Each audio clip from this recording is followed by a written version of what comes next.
The hangar buzzed with the usual noise, boots on metal, tools clanging, voices shouting orders. Among the uniforms and badges stood a boy in a faded hoodie and worn-out sneakers, clutching a toolbox almost too big for him. His name was Ethan, 16 years old, the janitor's son. His father, Mark, had worked at the Air Force Base for over 2 decades, never in a flight suit, never at the controls, just a mop, a quiet smile, and a heart full of humility. Everyone on base knew Mark. They liked him, but his son, Ethan, was just the quiet kid who waited in the corner of the hangar after school, fixing broken toys and reading manuals no one else cared about. One afternoon, chaos erupted when a fighter jet, set for a high-profile demonstration, suddenly failed during its final check. Panic spread like wildfire. Engineers were baffled. Time was ticking. The base commander barked orders. And then someone, half-joking, nudged Ethan. "Hey, janitor's kid, why don't you go fix the jet?" A young mechanic smirked. There was laughter. Not cruel, just careless. Ethan didn't laugh. He stepped forward slowly, eyes scanning the aircraft. Like it was a puzzle he'd studied his whole life. His voice was soft but steady. "I think I can help." People froze, then chuckled again. But Mark, his father, looked at him with a strange mix of pride and worry. The commander, desperate, and out of options, sighed. "Fine, you've got 10 minutes, touch nothing dangerous." Ethan climbed into the cockpit, hands moving with certainty. He didn't guess. He knew.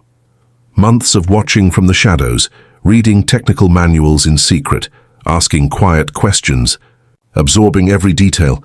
It had all led to this. Minutes passed, a group gathered. Then suddenly, whir, click-e-roar, the jet systems came alive. The laughter stopped. The silence was thunderous. Ethan climbed down, grease on his fingers, face flushed but calm. "It was a loose diagnostic cable behind the auxiliary panel," he said simply, as if pointing out a crooked picture frame.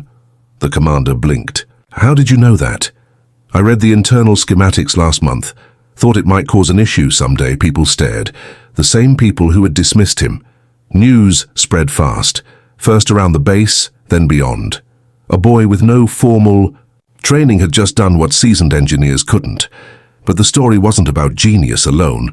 It was about perseverance, about unseen effort. About a son who honored his father, not by wearing a uniform but by rising with quiet strength. Later that week, the base held a small ceremony. Ethan stood in front of the crew, his father beside him, eyes wet with pride. "I never wanted attention," Ethan said softly. "I just wanted to help.